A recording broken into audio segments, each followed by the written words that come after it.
Welcome to another rare appearance of the Kick and Cover podcast. Today we have the one of the assistant coaches, special. I don't even know what to label him at this point. One of the special teams gurus in the Columbus area. I'll just phrase it that way. He's been on here before. Coach Nick Bolyard. Coach, how are you doing? Man, guru is I'm just trying to be a jack of all trades, master of none at this point. I don't even want to be a master of a trade. I don't know about guru, but I appreciate it. I'm excited to talk to you again, man. It's been 4 years. I think we talked during COVID. I think that's the last time I did this. Yeah, that's the last time you did this, but we've talked since then. Like we've met at the state clinic to break down stuff. We've texted Yeah, stuff back I and mean forth. podcast wise, but yes, you and I have talked since then. Yes, I mean and we bounce ideas off each other. Mostly I bounce ideas off you, and then I show you terrible things that I'm trying to do, and it's funny. And because I'm at small school ball and I just don't care. But whatever. So kind of, since last time, there's been a little bit of a change because you were at Tays last time. What kind of has changed coaching wise for you? Yeah. So if you didn't watch the podcast last time, I think I was kicking cover episode 1. And I think I kind of went into how I had the opportunity to be a graduate assistant under Bill Conley, learned a lot under Bill. And so I was the special teams coordinator at Tays Valley for 3 years. Got to coach the quarterbacks as well, but special teams was kind of my baby. Mark Weber resigned at the end of the 2022 season. I kind of thought, I might just be done with football. And it's funny when things come and divine intervention helps. I have a really good friend at Columbus South who's the head football coach, and we were together one night and hanging out, and he said, "Man, I want to do this, this, and this." And he asked me if I would just do quality control and break down film and sit in my basement, which is where I'm sitting right now, in my office. And I said, yeah, sure. And then all of a sudden, the D coordinator, called me in June or July and said, I need you to coach linebackers. So one thing led to another. And so now I helped with our special teams coordinator this past year with him. And so I've been everywhere. I'm like a traveling man. Good. So, Coach is going to talk a little about how he approaches special teams, and then we'll kind of just go back and forth. And Coach is extremely detailed. I think a lot of that's his college experience has kind of helped. I still have his Otterbein DFO manual stashed away somewhere that I've acquired. I'm not. We don't talk about those things. We've acquired things, yes. Yes. I may have worked with some people that you've worked with, and it just gets passed along, and I may or may not have made copies without people knowing. But that's a whole nother conversation. Hey, we're the greatest thieves in the football profession, whether or not people want to use that lingo or not. But the truth is, we steal everything. Brennan Marion's the hottest offensive coordinator right now doing that go-go offense, and everybody's stealing it. There's always a new offensive idea or a new special teams idea. But what we're going to look through is kind of like Mark Weber and I having the chance to work for Mark. Mark was a really, first of all, his relationship with our kids was great. But Mark was really big in fundamentals, and that really honed me as I grew older in coaching. When I started as a special teams coordinator in 2020, I was all about the window dressing, and we're going to run versions of spread, 2x2 punt, trips, and unbalanced, and quads, and stack, and whatever. And then as I grew older, what I realized is it doesn't matter about all the window dressing if the fundamentals aren't there.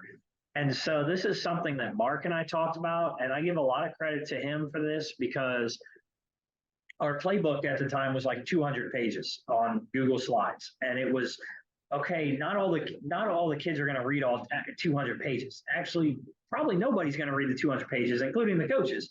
So how can we get something simple for youth league, middle school, high school freshmen, high school JV, high school varsity, to where every coach in the program, top down, is vertically aligned? And if you get the chance to listen to Greg Schiano talks about vertical alignment of staff. And this was his vision of vertical alignment. So Mark and I sat down and I made this book with him and our kids, and it was so much simpler for us. So, and I'll just kind of go through it, like definition of special teams. What is special teams?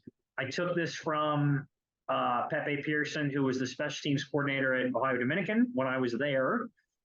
I'm only going to imagine Pep got it somewhere, but he may have came up with it on his own, and I thought it was awesome that it's possessing certain skills or talents who are inserted into the game at a particular time to perform a specialized job.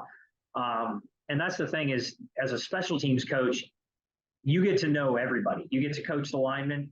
You get to coach the wide receivers, DBs, linebackers, D-line. You get to coach everybody. And I really enjoy that part of special teams because the guys get to build a relationship with you, but you get to work on unique opportunities that they may not know about, and you get to kind of educate them on football. And our guys didn't even know about the drop kick at South. I taught some of the kids, yes, I taught some of the kids about the Doug Flutie drop kick and about the free kick that the NFL, the free kick rule that actually there was a school in high school that just won a game this year off a free kick. I had kids trying to practice it in practice this year because somebody discovered it on like YouTube, and then I explained to them what it is. I taught them a lot of stuff, just weird. I mean, we talked beforehand of weird stuff, and like they were amazed, like you can do this or you can do that because I do a lot of dumb stuff. Like if you watch my game film, like we do it looks like a lot, but it's really easy to practice. Like I think there's some things I think we do a little too much of just in general offense, defense, special teams, which I'm trying to narrow down. But like, I mean, take advantage of the high school rules. Like, oh, absolutely. We talk about that all the time. Like, and you kind of just said something about taking a lot and making it narrowed. So a lot of that came down to this special teams fundamentals book too, of like, okay, if I'm a linebacker, what's natural for a linebacker and how can I tie that into this fundamentals of these units? Because in special teams, there's 8 units essentially. You got your punt, block, return, whatever you decide to call it, field goal block, kickoff, return. But then you have hands, team, and onside kick. So you got 8 units that you have to go through. So it's just trying to, like you said, narrow it down to where the guys can remember simple fundamentals. So we started off, and I kind of skipped a couple things. Our philosophy was, we were attacking. The one thing we did that I'll hit on of this page is the milkshake rule. This was something that Mark did as the head coach at Tays that I really liked. Is if we block a kick, we give the guys a milkshake on Monday. So, or I think we did it the following Thursday during film. Because I think we'd come in after walkthrough and watch film on Wednesday or Thursday, one of those 2 days, and we would buy the guys milkshakes for that day. And that was huge. And that was a huge motivator for our guys. And so, that's kind of what it is. And I won't go through the profile of a special teams warrior, but we did, take that and transfer it over. So the first thing is for us is our, to what our philosophy was, is the most important play in football is the punt, because you're giving the ball back to the opponent and that transition. So we did a stat. And again, a lot of things that I'm comparing is those 3 years I got to serve as a coordinator for those young men. And actually we had a young woman too. We had a female kicker at Tays. So for those young men and young women at Tays, and also for the young men at South, it's getting them to understand that statistically, if you get a punt blocked at the high school level, you will statistically lose a game or win a game if you block it.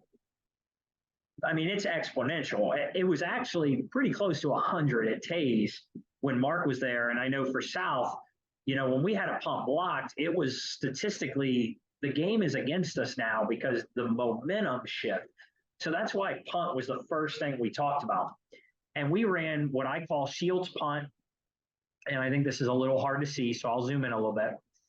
And we talked about Shields, and I do want to credit where credit's due, where I stole this from Brian Schoonover, who's now at Lancaster. We stole it, and Scooney did it, and then Westcamp did it. Now Doug Miller does it down at Adena. Mark's probably going to do it, and I know this is my favorite punt look because what it is all loaded stance, and it goes, and we were running a wing T offense at the time. So the wing back loaded stance where you have the inside foot back and the foot, if you think about your feet, your toe is in the hollow of the foot. So first of all, teaching a young man what a hollow is really important. It's the arch. And so the first time I ever said, put your toe in the hollow, he didn't understand that. So I had to talk about the arch of the foot. And then being shoulder width apart, hands on thigh boards, and squatted down in a squat, like almost in a squat position with your chest over your knee, and then seated. So then it was a 3-step alignment. So for the guard, the tackle, and this outside gunner, you have a 3-foot split. And we would talk about just base fundamentals about right over left on the left side. So right over left. So 1, 2, 3. And it's punch, punch, punch on the 3 steps, release, and drive. And your landmark is the ball. And so what that did is that allowed guys, first of all, 3-foot splits, really easy. So to teach fundamentals, talking about just base fundamentals, how to do it, was we would do a 3-whistle drill. So the first whistle was over, second whistle, third whistle, and then we would release. And we would do that. So one coach would have the left side, one coach would take the right side. And while you're doing that, the long snapper, the punter, the personal protector, and the shields can practice. So these guys up here, and this is, again, something that we kind of learned when we started this punt look. Originally, we had big guys. We had tight ends, we had fullbacks, we had big guys. We went away from that. This guy right here may have been our power tailback. This guy was our speedster tailback, and this guy was a wide receiver. And the reason why we did it is because it was speed on the field, and it was to where we were getting those punches, and most teams that we played against were hold-up teams.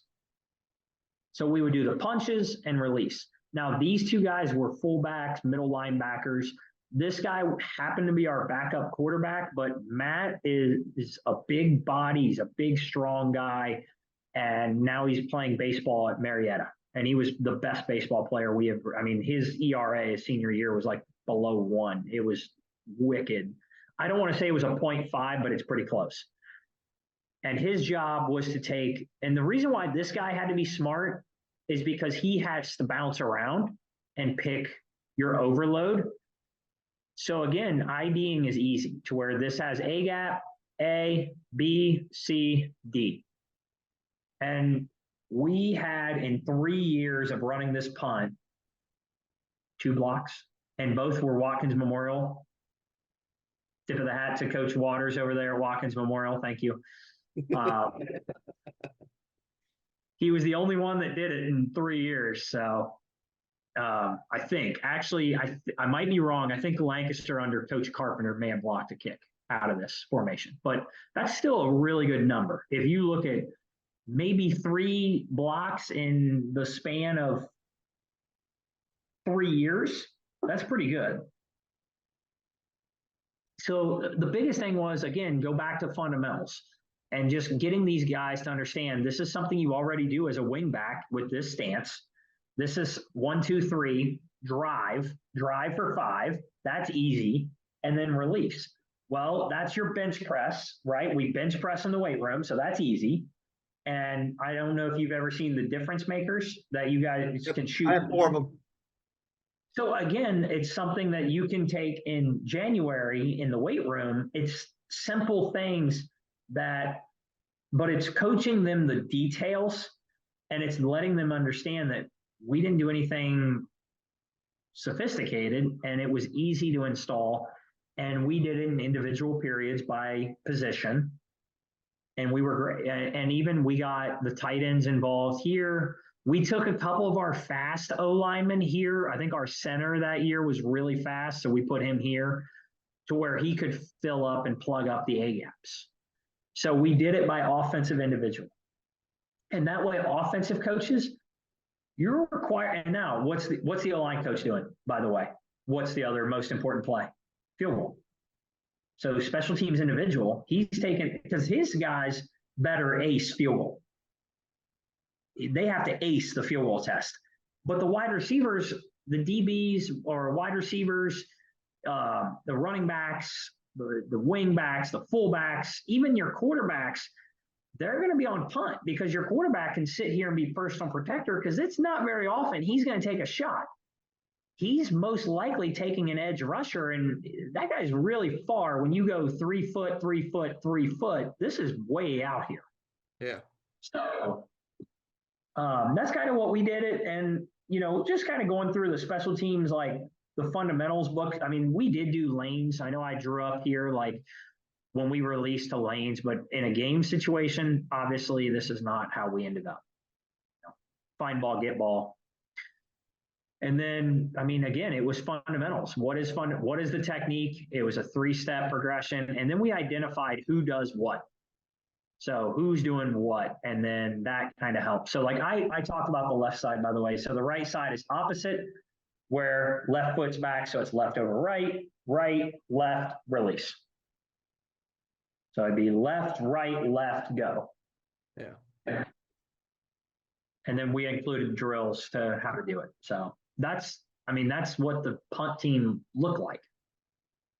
And you notice, like, what did we have to include? Tackle. At the end of the day, you guys gotta have tacklers on special teams, regardless. So that's punt. But that's how we talk fundamentals. So when you and I were talking about, like, what's the simplest way to look at it, was fundamentals. And we started it in June, and we would do indie periods in June. Like special teams individual. We didn't even do team yet in June when we started. Yeah, we've talked about that before. Like, I think that's what you have to set time out in June and July when you get the time to do work on special teams. If you want to be good at high school level, because that's what colleges and NFL teams do. They spend spring and summer camp is fundamentals. It's not much team. It is fundamental oriented. Yeah. So you have to do that when you physically can.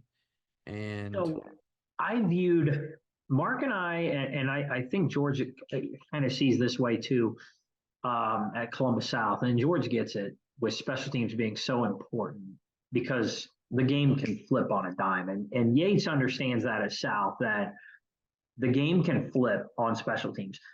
I viewed, and we've kind of viewed the summer, like June and July, as spring ball, because when I was working under Bill Conley, Coach Conley would have so many.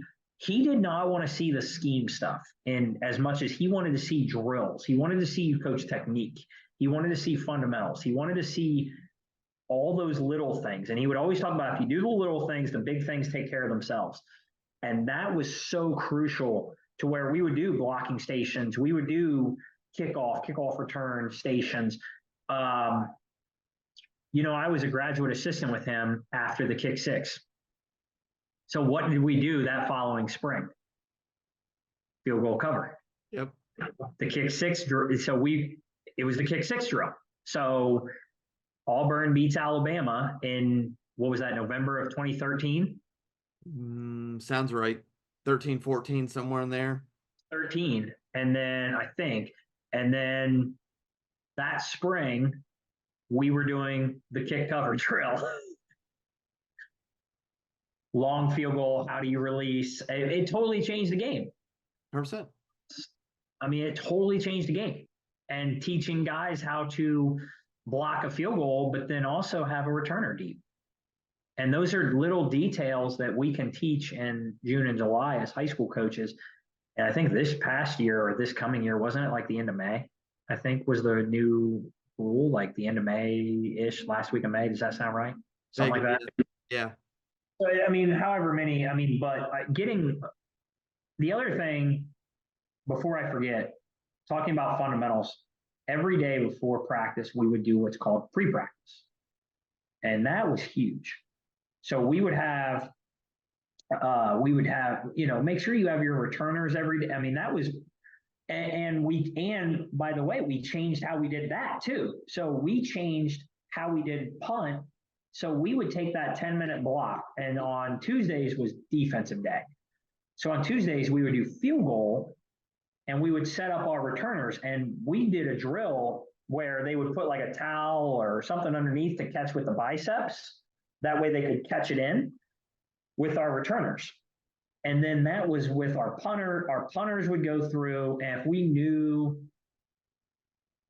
like certain situations, if you know it's going to be a wet ball, there was times where I would walk, like if I knew it was going to rain, I would take the ball and I would take a water bottle and spray it down, because I knew our long snapper that I had the opportunity to work with, that's all he did was long snap.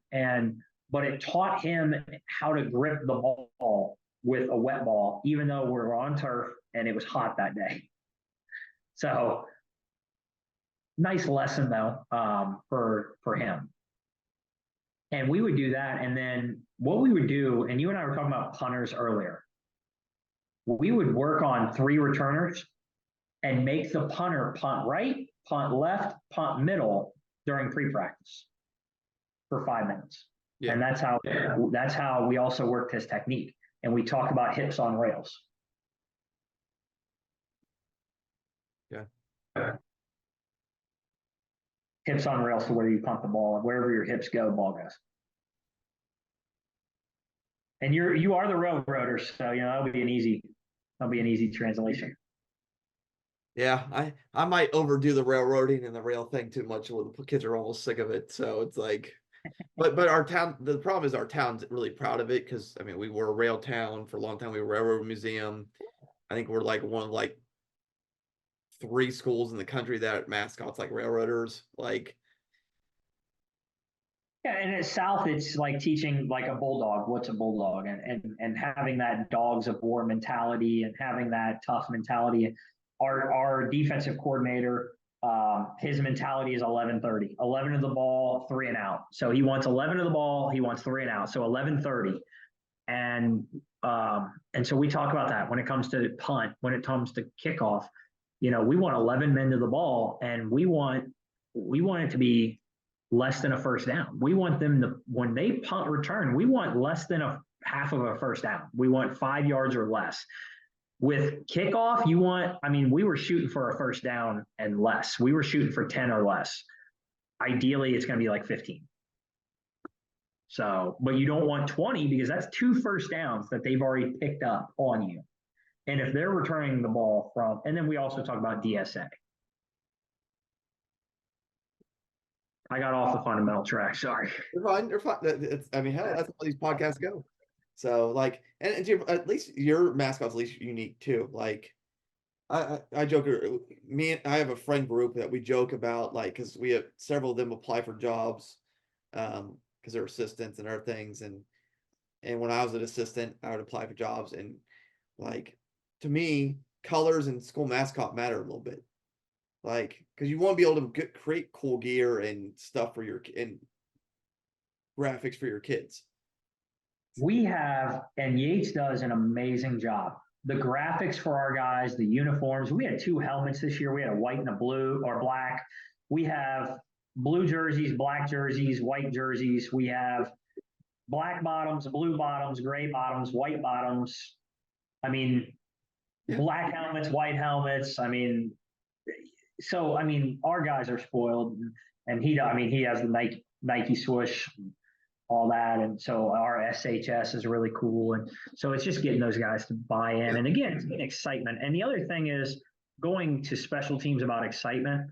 It's not exciting getting the best running back. That running back does not want to be on kickoff, but if getting him to understand and buy in the excitement that I can go down and tear down the field at full go and have fun. Well, I showed you one earlier, and we're not going to talk about it, but I showed you an option earlier where you might not necessarily need him on that kickoff, but sure. There are answers to, and I also, like, I talked to Mike Westhoff, like, he prides himself on, like, I don't have any starters on my special teams, and our special teams are consistently top 5. But also, like, a little difference. If you're also in the NFL, if you, I don't care if you're a eighth string in the NFL, a practice squad guy, or a first string, you're a good athlete. It does not Yes. matter. Versus you and I mean, we had 30 boys this year. We had 30 guys. Now, the other thing I will tell you is, and this is something that I learned with Mark at Tays, and we kind of talked about this as South this year, was finding the special teams captain. There's somebody on your team that's going to be what they eat, sleep, and breathe and die by. They're going to live and die by that unit, because they're going to love it, because they may not be the most talented athlete at linebacker, but I'll tell you what, they'll go down and they will make plays on kickoff, or they'll be really good setting on KOR. Same with punt return or punt block, and they can do those units that you'll enjoy. So I think that would be good too. So like, you got to create the excitement there and sell it. And I sell it every year. As if you start on special teams for me virtually the whole year, you'll get a letter. I will find a way to get, like, because you start. Yeah. Like, well, it's 30 plays a game, 30 times 10. That's 300 plays, and with the new 16-team playoff, a lot of us are playing in the playoffs round one. So that's a lot of. I mean, that's what 330 plays. Yeah, no, I will sell it all day long. Like, I don't care if you're a freshman or a senior. If you are start on special teams all year or most of the year, I will get you. So, all right. I mean, so punt block return. First of all, PBR is a long name for it. I understand that. However, I understand that some coaches are like, well, I call it punt return because of the return. And the thing at the high school level that I found, in the city, there's not always kickers and punters. Sometimes the punter is just some dude that can punt and kick the ball because he's a lineman. Sometimes there's just some kid, sometimes it's a soccer player. I mean, when I grew up at Whetstone High School, it was a soccer player. And some teams can do that, some can't. So it's just understanding that setting up a return at the high school level, especially in some conferences, is almost possible. And I don't want to mispronounce this kid's name, but there was a kid at Bloom Carroll, and I want to say his name was McKee. And he's like a Division I kicker, and nothing but respect to that kid. He was kicking out of the end zone every time. Not every team has that kid on the team, and sometimes setting up a return is almost impossible at the high school level. So if you can my first thing is the block. And so we talk about the hold up technique being, kind of a shock, control, a stab and lag. And that's a lot of things to remember. But first of all, if you're an even front, getting your D lineman to understand, and this helped immensely because Steve Dalton was a head coach at Amanda Clear Creek, and in 2021, on his own 4th and 13, he ran a fake punt. First down, 30-yard game. And I learned, thank you, Coach Dalton, much respect for you being way more gutsy than I would ever be. Kudos to you. One of our DNs didn't carry the tackle. The tackle was eligible. He's wide open running down the seam. 30 yards later, Amanda Clear Creek has a first down, and now momentum shifted. So getting them to understand that shock and that low hat, and getting your tackle in your nose to take the guards every play and blow through. What do D linemen do? D linemen are good at get-offs, and they're good at punches. They're good at shock and lock. They're good at that. That's what they do. So getting them to shock and lock, that's easy. So getting the DNs on the tackles. Now, if they run pro spread, then you can start having your outside linebackers take the wings, your corners take the outside gunners. Your inside linebackers can drop and one takes the middle wedge per se, the middle return, and one drops and takes the snapper. So you can draw if you're going to run return. Okay, so how do we teach it? Again, go back to base fundamentals. Go to Indy period.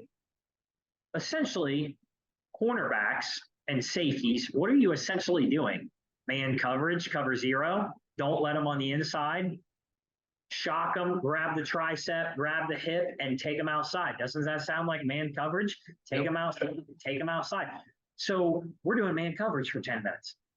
The only caveat was our middle linebackers. And what coach has to go with the middle linebackers? The special teams coordinator.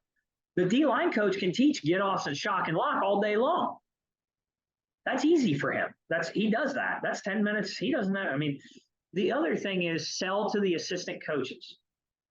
If you're a head coach, if you're a special teams coordinator, whatever it is, sell it to the assistant coaches. You're working a defensive fundamental for 10 minutes that you need anyway.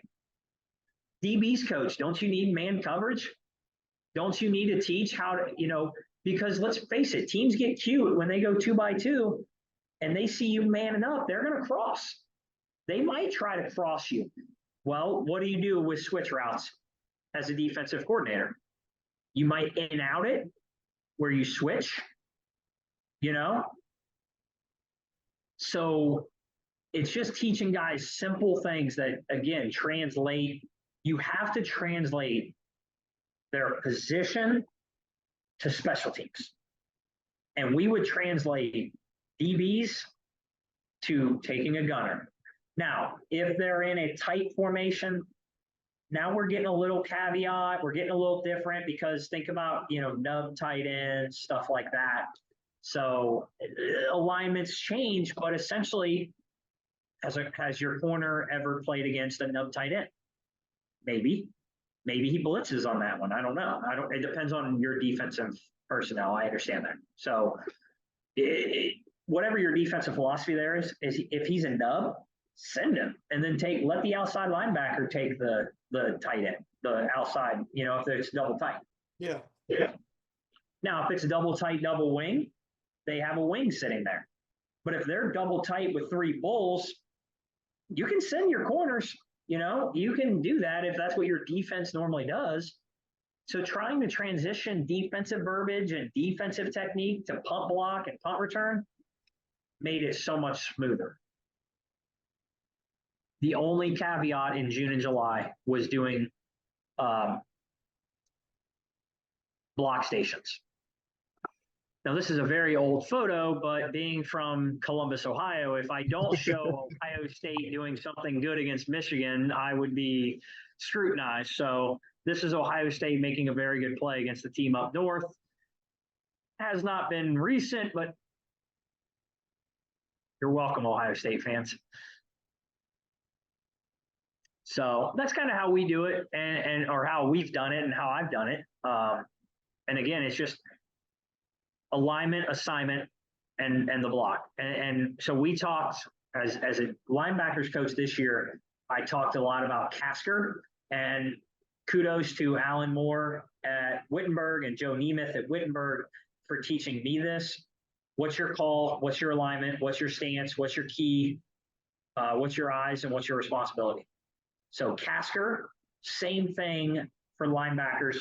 What's the call? What's your alignment and assignment? What's your stance need to be? Where are your eyes? And then what's your responsibility? Who's your responsibility? And how are you going to do it?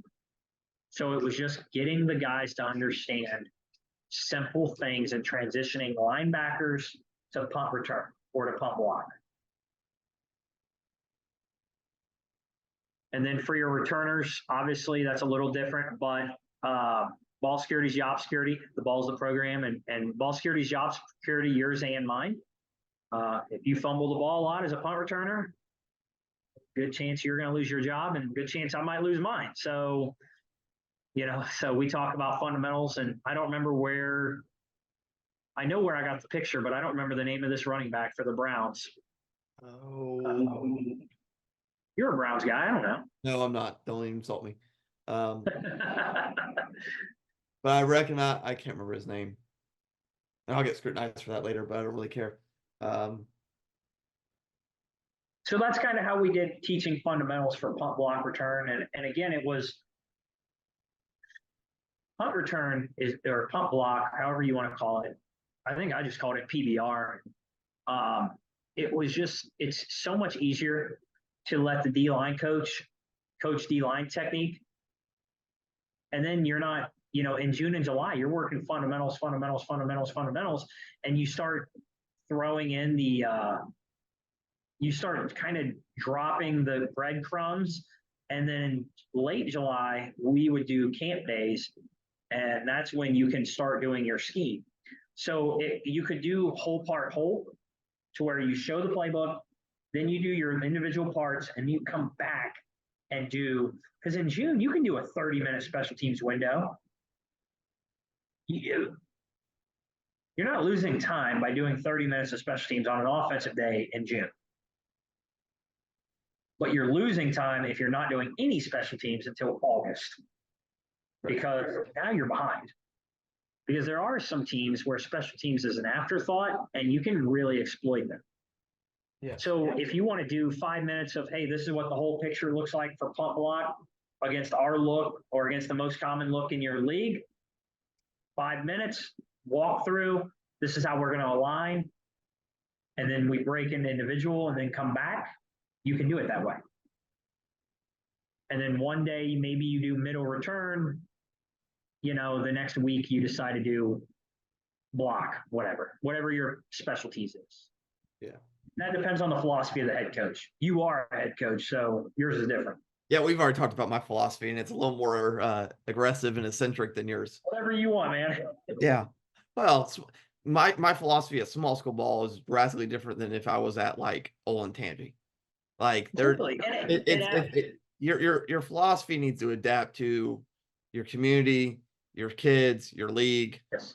I mean, I don't have a kid that can punt 40 plus yards every time and snap is consistently under point. Our kid at South did awesome. He was punting at 30 yards. He did awesome. And we were so proud of him because he played linebacker, and I think he plays running back on offense. I don't remember. I coached him at linebacker. He's a great kid, great GPA kid. 30-yard punts. He's one-stepping it. We're just like, cool, awesome. But like you said, we don't have a kid off. When I was at Taze Valley, we had a kid off the soccer team. We didn't have that at South. At South, I get there and we didn't even have a field goal kicker. So it was just keep teaching kids how to kick field goals, teaching kids how to hold. And so fundamentals were so important. And that's why when you and I were talking about what should I do again for a podcast, I was like, look, I know what I would pride myself on as a coach is simple.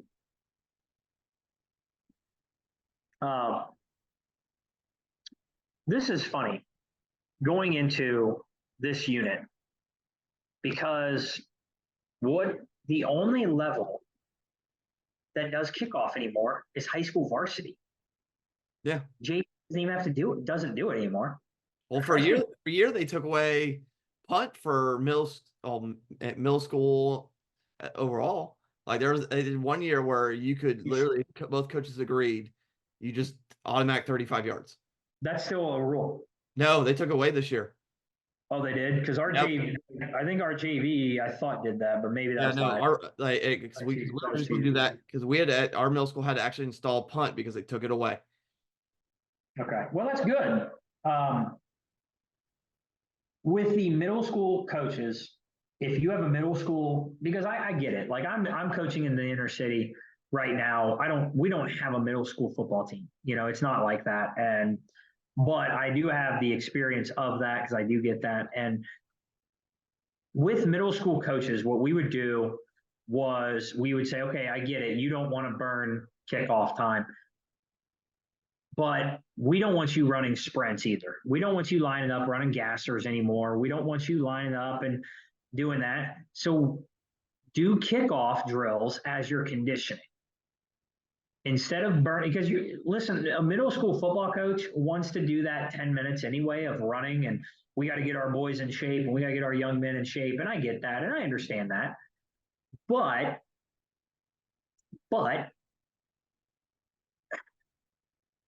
if you line up and do kickoff drills, you can make it a competition.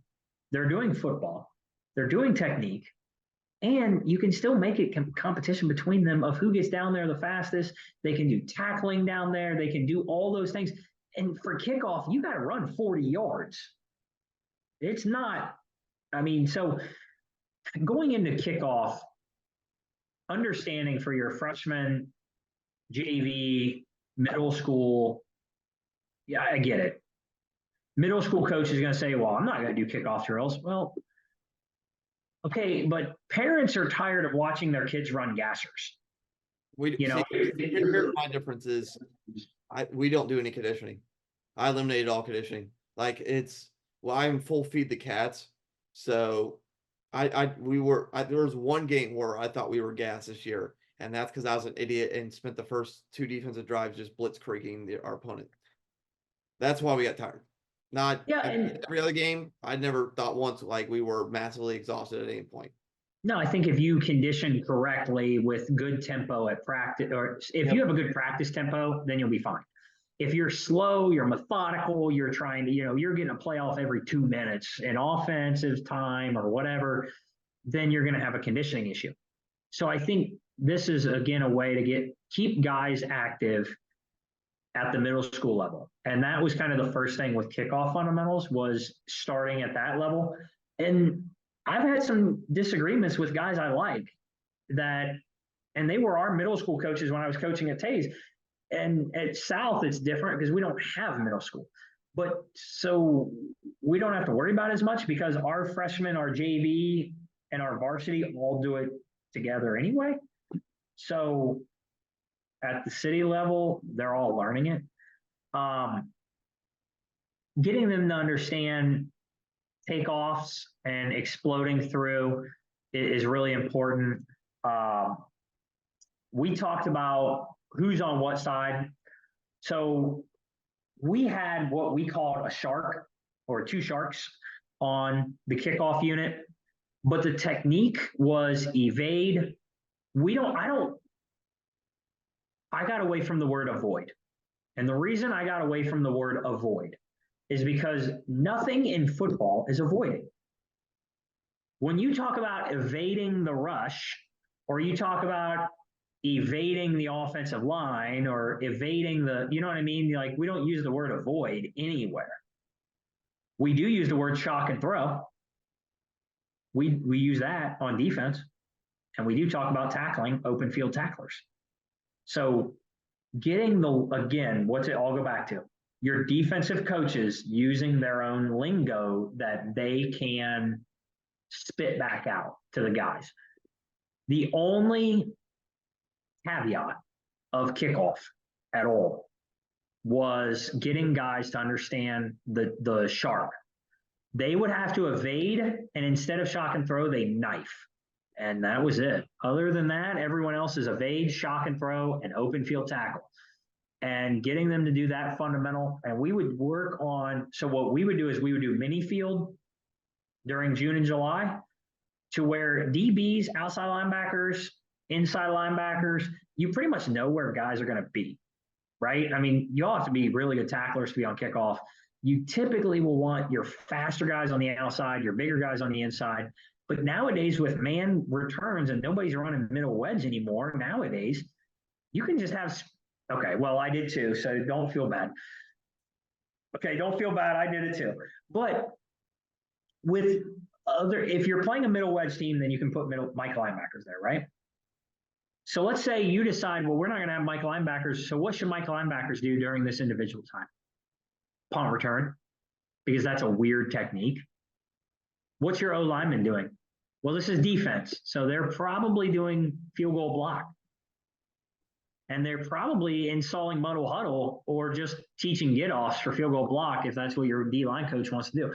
So your DB coach is teaching flies, and this goes all the way back to the spring.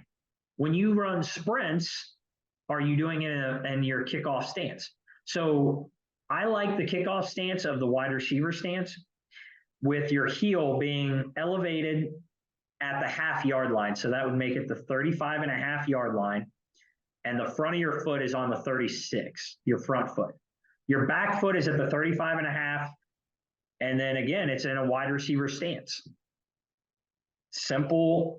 And I know that's kind of cross-referencing offense and defense, but everybody plays 2 ways at the high school level, it seems like anyway. So, and everybody in America knows a high school wide receiver stance at this point.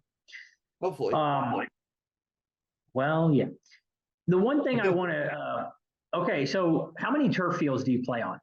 We played on 0 last year. We'll play on 1 this year. Where do you kick off from?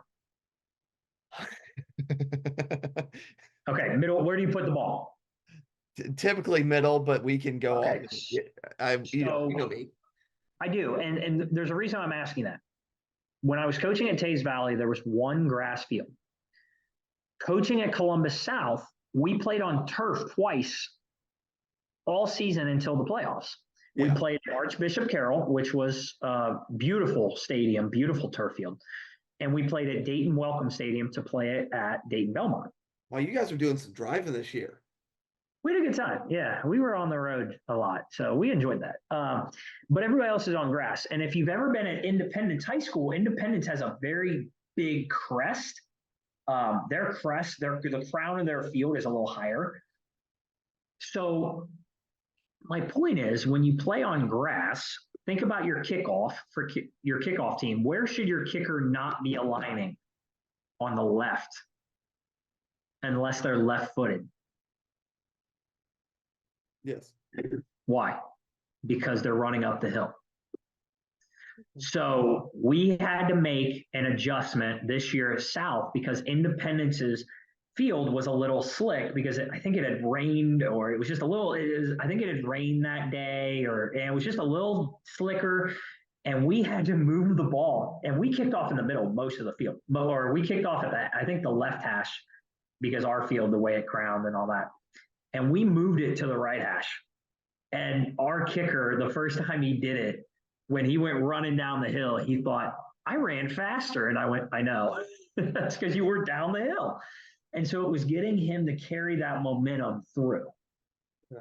So that was something fundamental wise that we did, just a simple technique that we let our guys kind of understand the situation of, like, grass fields, you kick off on the right unless you're left footed, and then you kick off on the left.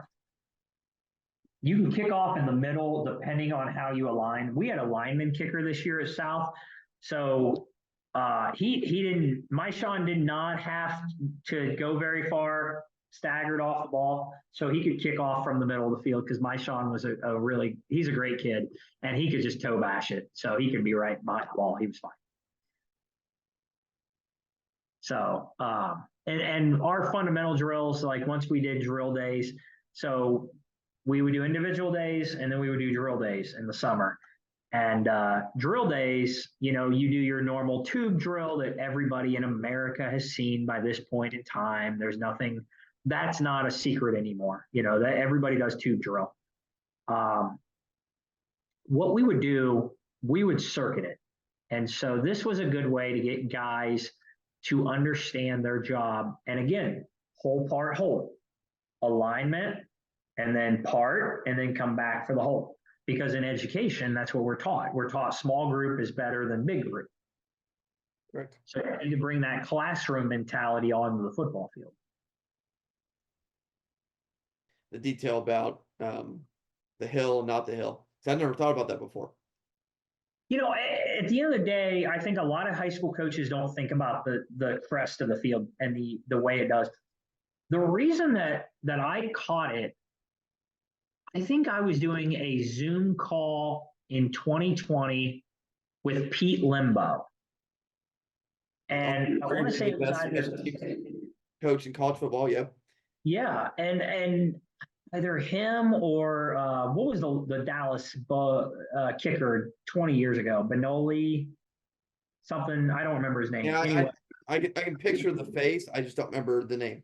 Yeah, and I don't remember who it was. And they made that comment about the crest or the crown of the field. I keep calling it a crest, but whatever. So people would keep commenting that. And I thought, man, that's a great point. And it was funny because Mark, we kicked off of the middle field at Tays. So funny. And again, we played on one grass field that season. And I think it was Fairfield Union that year where this happened. And Mark was like, did we practice from the right hash this week? And I said, yeah, it's just shifting everybody over. And Mark's like, yeah, but what about your kicker? And I said, the rule doesn't change for him. kick the ball out of the end zone or kick the ball to the bottom of the numbers. Doesn't really change for him.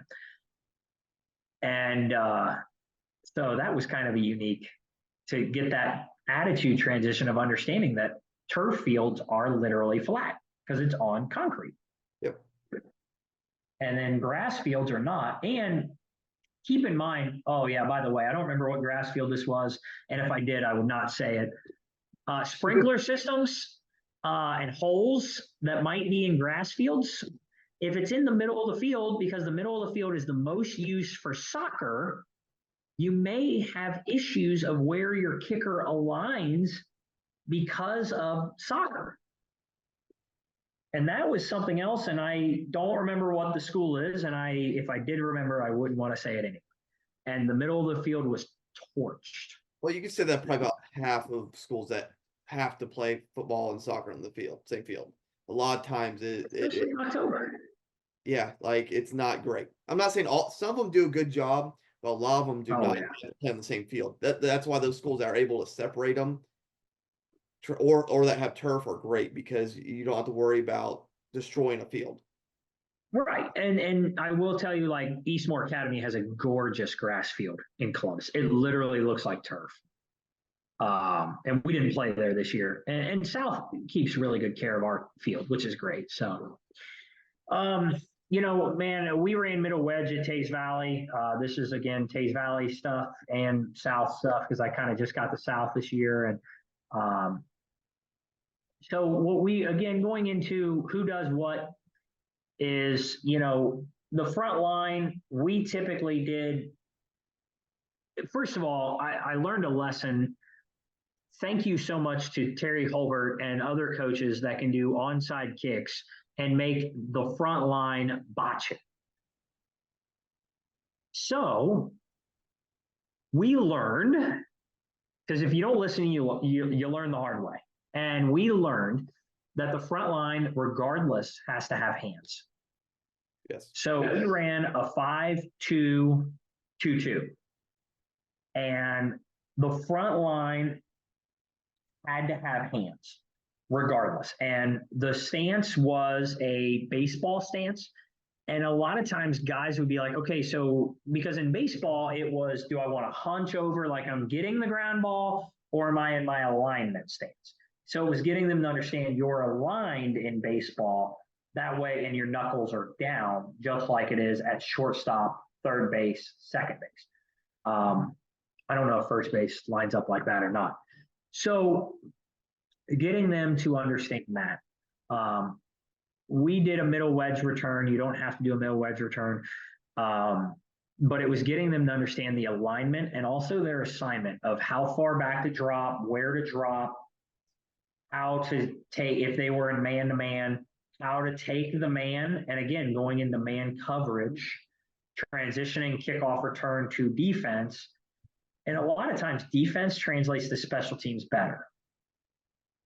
So getting a DB or an outside linebacker to understand, okay, he's my guy, and I got to take him to the outside, that's easy. Man coverage. The only thing with technique is the high screen. But if they play basketball, it's easy. If they didn't play basketball, it wasn't as easy.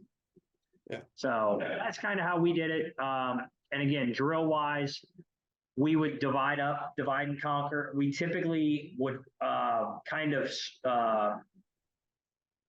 county fair it, per se, where guys would have different defense positions would take different things. Some coaches call KOR an offensive thing because you're getting the ball and you're returning it. I don't really think it matters. I think coaches are coaches. You don't want your offensive and defensive linemen on KOR anyway. So if you're going to call it an offensive day, go send them over there to do field goal. Quarterbacks probably won't be on KOR because you don't want them taking any shots. So they can go to individual. That's easy. But running backs, you're going to want on KOR.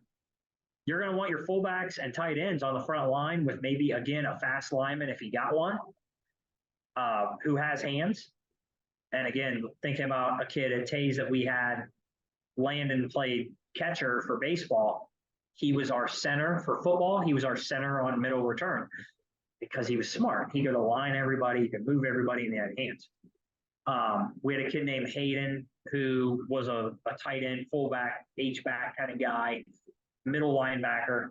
But he played baseball. He had hands, and he had good motion with his hips. He could play front line. So, but getting your second line is more your outside linebackers, and then your back two lines are mostly your DBs and wide receivers anyway. So your running backs, unless they're little speedsters, they're not in the back anyway. Unless they're little speedsters. Now, if you have a power back, he's probably a second line kind of guy. So that's kind of how we did that. And that was, again, just talking technique, and we would be able to do this with your individual coach. So the tight ends and your H-backs, your fullbacks would go with a fullback guy and do front wedge, second wedge. And if we were setting a wedge return, or if we were doing a middle return, whatever. Your wide receiver coach, he's working returners. And your running back coach is working second line, and the only time you really had to come together was that back wedge. That was the only thing in middle wedge that you have to be careful of. So, but that's kind of what our take was. That's kind of my thing on special teams is philosophy is the king. The fundamentals are king. I really don't have anything great on field goal. The only thing I'll tell you on field goal is, and I think I mentioned this earlier, the kick cover drill and fire call. Other than that, field goal, you're going to have fullbacks, tight ends, wings, and offensive line. That's it. So, and then field goal block, the only thing is your favorite, and you and I have talked about this many, many a times. Muddle huddle. And that's the only thing. And muddle huddle actually was really easy. And I don't remember who we played against this year at South. We played against somebody at South this year, and it was a man's a man's a man. And guys, you could see smart, and we have some really smart kids at South. And they would go, okay, I got two guys over here. How many guys do I need? Two. Okay, well, I'm the cornerback and you're the safety. So linebacker, go away. How many guys are in the center? 1, 2, 3, 4. Okay, how many guys do we need? 4. So everybody else go over there and one of you split the difference. And we were done. So we try to keep fundamentals very simple with our guys, but we try to keep everything basic. And then if you want to get window dressings and start shifting and fakes, you can do that in late July, early August, because by then the little fundamentals that are going to win you the game are taken care of. Yeah, and you got me running motions on our muddles and doing all that stuff. So I feel like I ranted for a long time, but I love special teams. I love the fundamentals, and I think for me, I'm a fundamentals guy. I think if you coach the technique, if you do the little things, scoreboard takes care of itself. And I think fundamentals are the equalizer. Sometimes teams rely on talent, and talent gets sloppy. Talent can get sloppy. And I mean, you and I coach at smaller schools in regards to rosters. Yep. So if we coach our 35 guys, and you said you're going to have probably 30, 35 guys. We have our 30 guys fundamentally sound. We're good. Because we're going to equalize some of those talent guys. Yeah. You're 100% right. So, coaches, if you want to see more, know more, he's a plethora of knowledge. His Twitter bio will be below.